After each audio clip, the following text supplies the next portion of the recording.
So I will knock on the door, provide privacy, hand hygiene. Hi, my name is Caitlin. I'm going to be your nurse today. Can I see your patient wristband? Can you verify your name and date of birth? Chuck Edwards, 5366. Okay. And I'm going to be doing a head-to-toe assessment on you today. Do you know who you are? Chuck Edwards. Do you know where you are? Home. Do you know why you're here? Check up. And do you know what do you know what day it is? Sunday. Okay, so I'll say my patient is Larry Orientee times 4. I'm just gonna ask you a couple questions. Do you have any past history of any skin diseases? No. Any bruising, pruritus, or hair loss? No. Any occupational situational hazards? No. Okay. Do I have consent to touch you? Yeah. Okay. So inspecting the patient's skin, I would say that the patient's skin tone is consistent with his genetic background. Also noting his temperature using the back of my hand, I would say that the patient's skin is warm. I would also inspect the moisture of his skin. So I would say that the patient has some perspiration around his forehead, cheeks, nose, has some perspiration on his hands and his arms. I would also inspect the texture of his skin. So I would say that his skin is firm, it's smooth, and it's soft. It doesn't feel rough. And then I would test his skin turgor. And I would say that the patient has good skin turgor. It goes back to its original state. And I would also do a general survey of the patient. So I would note that the patient has a tall stature. He's well groomed. He's attentive to the conversation. His speech is understandable and clear. He seems comfortable and relaxed at the moment. And I'm going to ask you a couple more questions. Do you have any chest pain or tightness? No. Any shortness of breath? No. Any recent weight gain? No. Any history of heart disease? No. Any family history of heart disease? No. Okay. So I would elevate the head of the bed to 30 degrees, and I would tell my patient to sit upright. And can you tilt your head to the left? So inspecting the right side of his neck, I would be looking for his jugular venous distension. So I don't note any pulsation, so I would say that the patient has no JVD. Then I would palpate the carotid pulse, so with bilaterally, so making sure they're equal on both sides.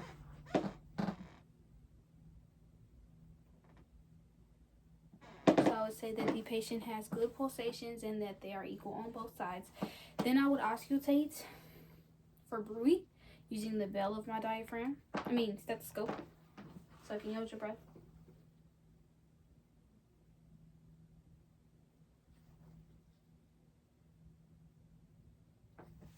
Okay, no breathing noted.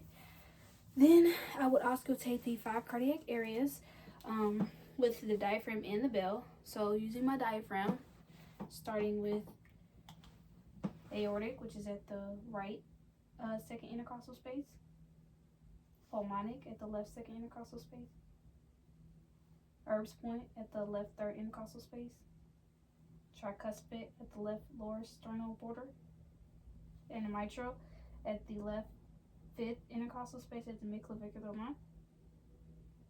Okay, and then using the bell, switching over to my bell, listening again.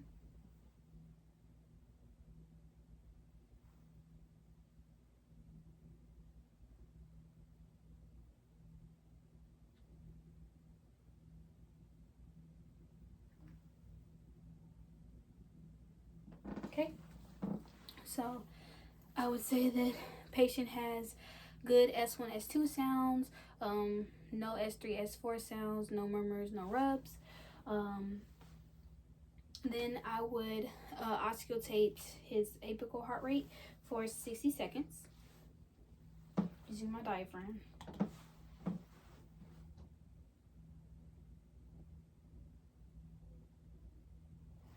So I measured his heart rate for 60 seconds and got 70 beats per minute. Moving on, I'm going to ask you a couple more questions. So, do you have any history of lung disease? No. Any pain while breathing? No. Have you had like a cough? No. Any shortness of breath? No. Okay. So I would inspect the upper interior chest for symmetry. Looking at his intercostal space for any bulging or retractions, and, you know, assessing his skin as well. So I would say that the patient's chest is symmetrical. He has no bulging or retractions, and the skin on his chest is consistent with his genetic background. He has no skin lesions or any discolorations. Then I would also inspect for the rhythm, depth, effort, and symmetry of shoulders as well, and also do interior posterior ratio 2 to 1.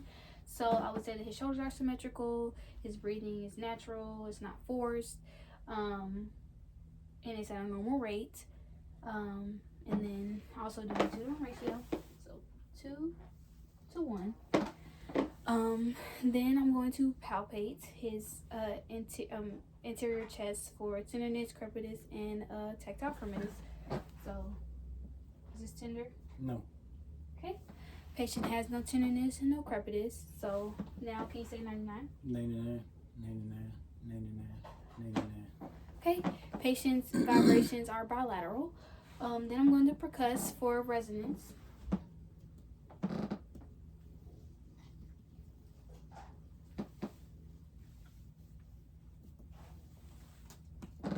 Patient's lungs are resonant throughout.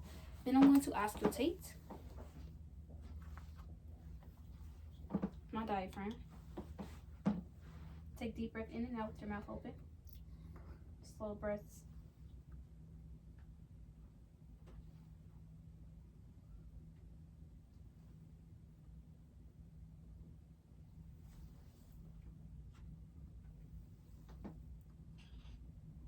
Okay. Patient's lung sounds are clear. Don't hear any crackles, wheezing, anything abnormal. Do you mind standing up for me? So again, looking at the symmetry of his shoulders, assessing his skin, looking at his intercostal space for any bulging or retractions. I would say that his shoulders are symmetrical. He has great posture. He has a nice S curvature. His skin is consistent with his genetic background, and no retraction, no bulging. I'm going to palpate. So, is this tender? No. Okay. For crepitus and tenderness, so patient has no crepitus, no tenderness. And can you say 99? 99, 99, 99, 99. Okay.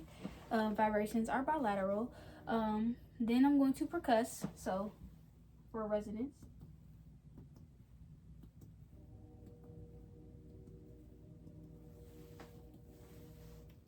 Patient's lungs are resonant throughout.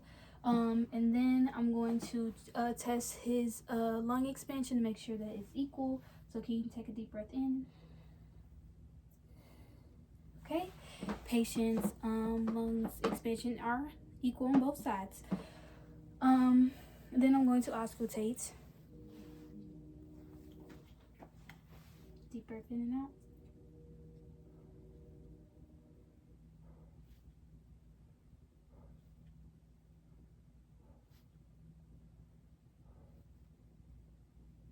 Okay. Patient's lung sounds are clear. And then you can sit down. Then I would measure his respiratory rate for 30 seconds. So looking at his chest rise up and down. Measuring this for 30 seconds, I got 18 as his respiratory rate. So now I'm gonna ask you some more questions. So have you had any leg pain or cramping? No. Any changes in skin color in your arms or legs? No. Any swelling? No. Okay. So I'm going to palpate his pulses. So starting with radial, ulnar, brachial, femoral, which is in the inner thigh, and then popliteal. And then you have your posterior tibialis, and I would palpate bilaterally. And then you also have your dorsalis medialis right there. And I would say that your pulses were found, they're prominent, they're good pulsations. Then I would measure your radial pulse for 30 seconds.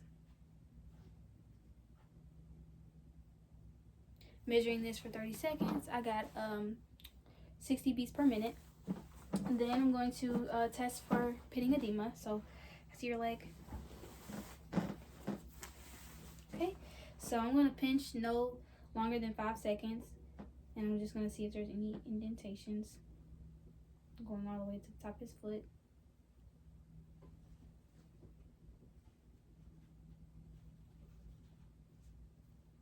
Okay, no pitting edema. And then I'm going to test your capillary refill. Okay, on both hands and toes.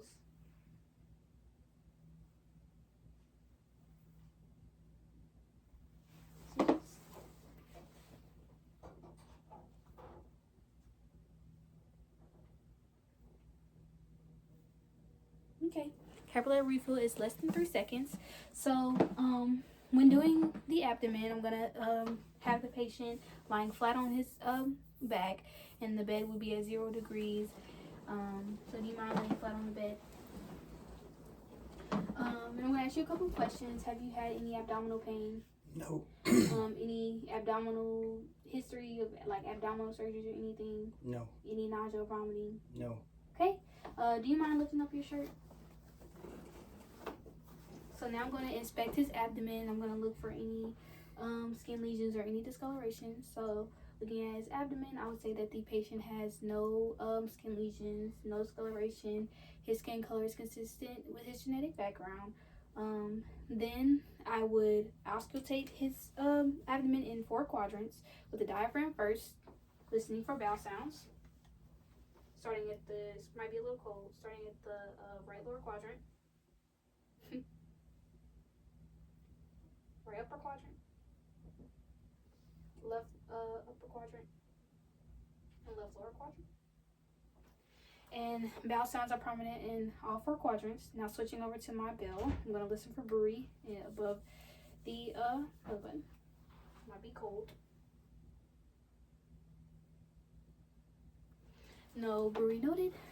Now I'm going to percuss in zigzag motion, listening, feeling for tympani. We're doing this, so starting at the right lower.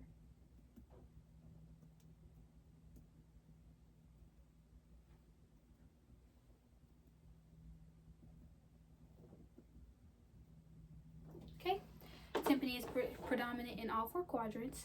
Now I'm going to palpate superficially and deeply in all 4 quadrants. So superficially will be with one hand. So I'm just feeling for any masses or irregular megaly or tenderness. Is this tender? Okay. Now deeply with both hands. Is this tender? Same thing, feeling for masses or rhinomegaly. Then I would test for CVA tenderness. So do you mind standing up for me? And face your back towards me. So testing for CVA tenderness, I would. Is that tender? No. Is that tender? No. Okay. And that is it.